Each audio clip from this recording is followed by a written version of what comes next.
사랑하는 부산진교회 성도 여러분, 하나님의 은혜와 평강이 여러분의 삶의 자리에 함께 하시기를 축복합니다.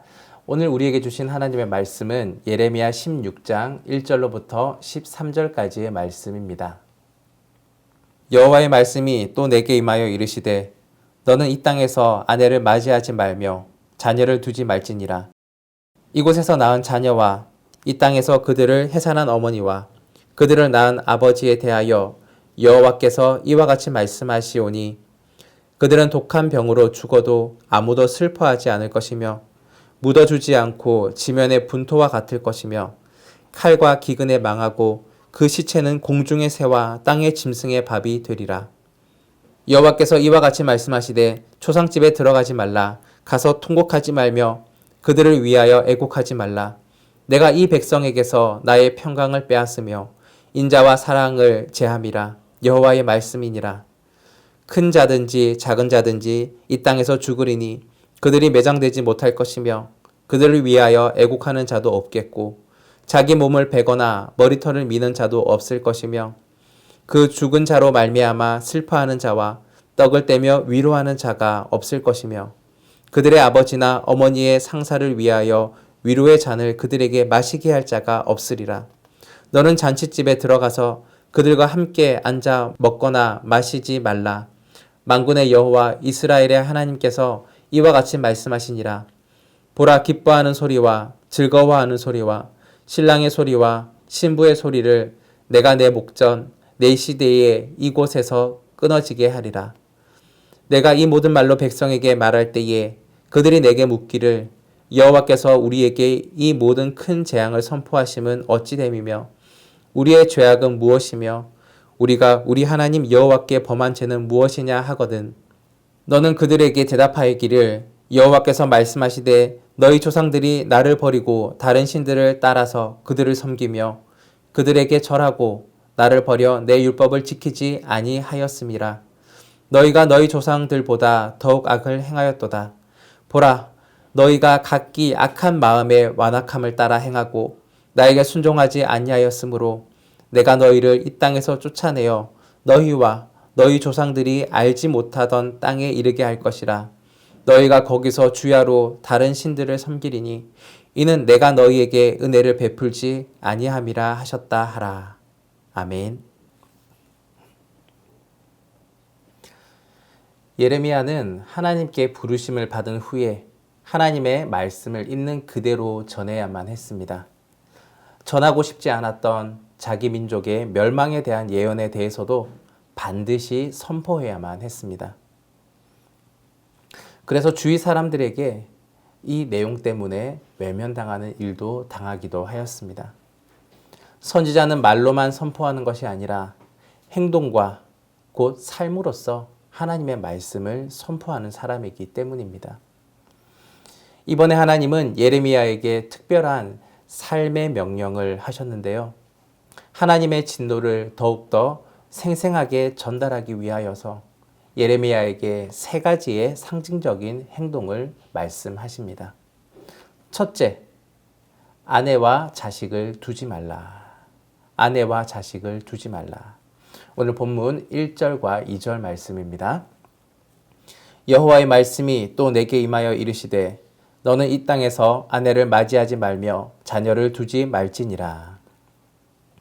하나님께서는 예레미야에게 아내를 두지 말며 자녀를 두지 말라고 말씀하셨는데 이것은 가정을 이루지 말라라는 것입니다.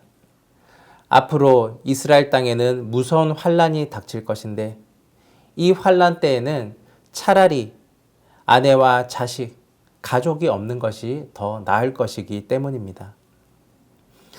사랑하는 사람들을 모두 잃어버리게 될 것인데 그들의 비참함을 보게 되면 가슴 아프고 슬플 것이니 차라리 아내를 두지 말고 자녀를 두지 말 것을 말씀하십니다. 그리고 결혼을 하고 자녀를 낳는 평범한 일상들이 깨어지게 될 것이다 라고 말씀하신 것입니다. 이러한 하나님의 명령과 선지자의 행동은 이스라엘 백성들의 이해를 더욱더 잘 돕기 위한 눈에 보이는 예언입니다. 선지자의 삶 자체가 상징과 표적이 되는 것입니다. 예레미야는 다가오는 재앙에 대하여서 정상적인 관계가 파괴될 것임을 보여주기 위하여서 하나님의 축복인 그 결혼 생활을 금지당하였습니다. 독신으로 살아가는 이 선지자의 삶은 황폐한 언약 백성의 운명을 눈으로 보여주는 경고인 것입니다.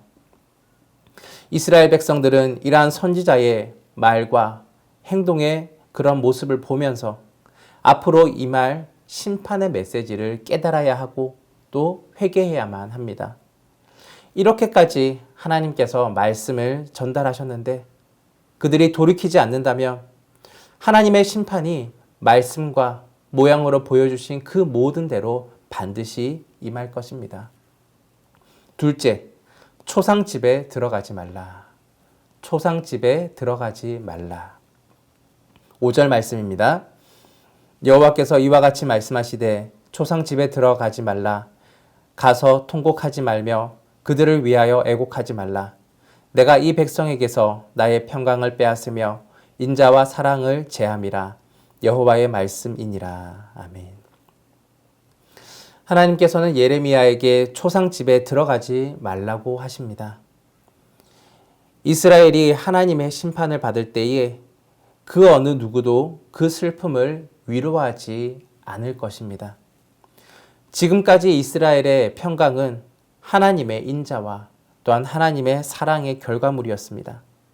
하지만 이제부터 이스라엘 민족에게는 그 인자와 사랑이 거두어질 것입니다. 하나님의 은혜가 없으면 그들의 삶은 비참하고 참담해질 것입니다. 하나님은 이스라엘 백성에게 이 진노가 임하게 되면은 사람들이 독한 병과 칼과 기근으로 죽어서 매장할 것이 없게 될 것이라고 말씀하십니다. 그들의 시체는 새와 들짐승들의 밥이 될 것이라고 말씀하십니다.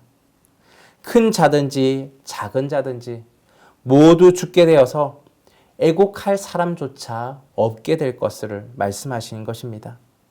이러한 말씀은 유다 백성, 특별히 이스라엘 백성을 향한 하나님의 심판이 얼마나 철저한지를 알려주는 것입니다.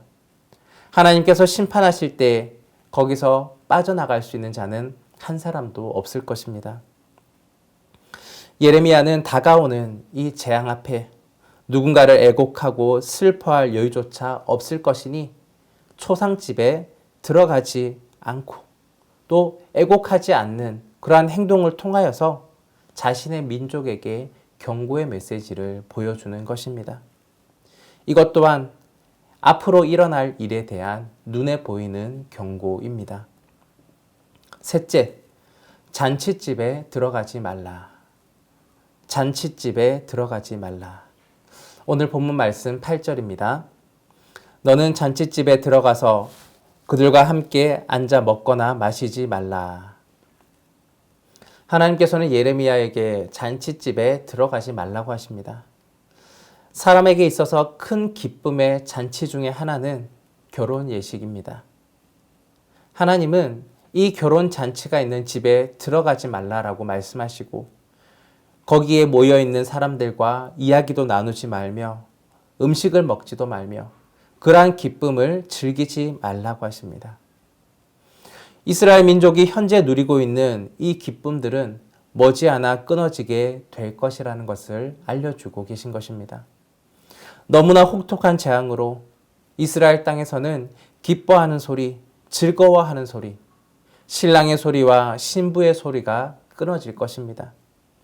하나님의 심판으로 인해 인간 사회에 있는 모든 기쁨과 평안이 사라지게 될 날이 곧 임하게 될 것입니다. 하나님께서는 죄와 반역으로 행동하며 자신의 잘못을 뉘우치지 아니하는 이들의 그 모든 기쁨을 사라지게 할 것입니다. 예레미야는 앞으로 다가올 재앙이 기쁨을 빼앗아 갈 것이라는 것을 잔치집에 들어가지 않는 행동으로 자신의 민족에게 알립니다. 이것 또한 눈에 보이는 경고의 메시지입니다. 예레미야가 이런 행동과 또한 이러한 메시지를 선포하였을 때 이스라엘 사람들은 물어볼 것입니다. 이것은 무엇이며 또한 무슨 죄 때문에 징벌을 받는 것인가? 하나님은 이러한 질문에 대하여 명확한 답을 주셨습니다. 11절과 12절의 말씀입니다. 너는 그들에게 대답하기를 여호와께서 말씀하시되 너희 조상들이 나를 버리고 다른 신들을 따라서 그들을 섬기며 그들에게 절하고 나를 버려 내 율법을 지키지 아니하였음이라. 너희가 너희 조상들보다 더욱 악을 행하였도다. 보라, 너희가 각기 악한 마음의 완악함을 따라 행하고 나에게 순종하지 아니하였으므로. 이스라엘의 죄는 조상으로부터 시작하여 현재의 예레미야 시대에 이르기까지 그들이 하나님을 버리고 우상을 숭배했기 때문입니다.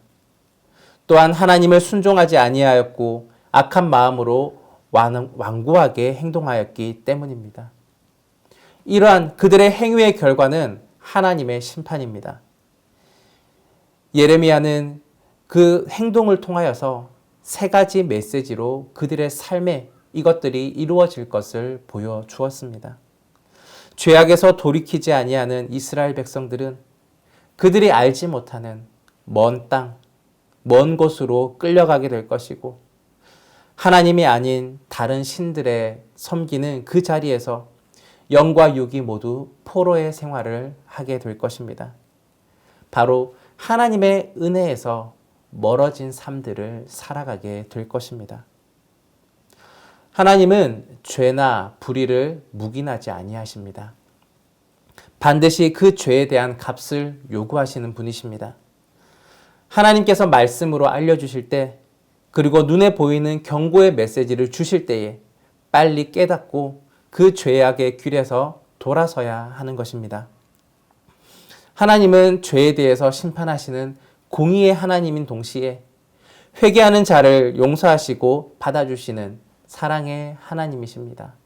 사랑하는 여러분, 오늘 우리에게 들려주시는 말씀과 보여주시는 메시지에 민감하게 반응하시기를 바랍니다. 그리고 하나님의 말씀 앞에 순종하며 하나님의 은혜에서 멀어지지 아니하는 삶들을 살아가는 여러분과 제가 되기를 간절히 바랍니다. 기도하겠습니다. 사랑해 주님, 오늘 우리는 예레미야가 보여주는 세 가지 행동의 메시지, 행동의 예언들을 함께 살펴보았습니다. 하나님께서는 말씀으로도 보여주시며 또한 눈에 보이는 경고의 메시지로도 알려주셨습니다. 그러함에도 불구하고 깨닫지 못하고 또한 돌이키지 아니하는 자들은 엄청나고 비참한 심판을 내리실 것이라고 말씀하십니다. 하나님께서 심판을 말씀하심은 벌하기 위함이 아니라 그들이 깨닫고 돌아오기를 기대하는 것임을 우리는 깨닫습니다. 하나님, 혹시나 우리의 삶 가운데에 하나님보다 더욱더 사랑하는 것이 있는지 돌아보게 해주시고 내 생활 가운데 혹시 하나님보다 더 의지하는 우상이 있지는 아니한지는 돌아볼 수 있도록 도와주옵소서. 또한 깨달음과 동시에 그 길에서 돌아서며 하나님만을 경외하는 삶, 또한 하나님의 말씀 가운데 순종하며 살아갈 수 있는 우리의 삶이 되게 하여 주옵소서. 하나님의 은혜, 하나님의 헤세드가 우리의 삶 가운데 온전히 이루어지기를 원합니다. 감사드리며 예수 그리스도 이름으로 기도드립니다. 아멘.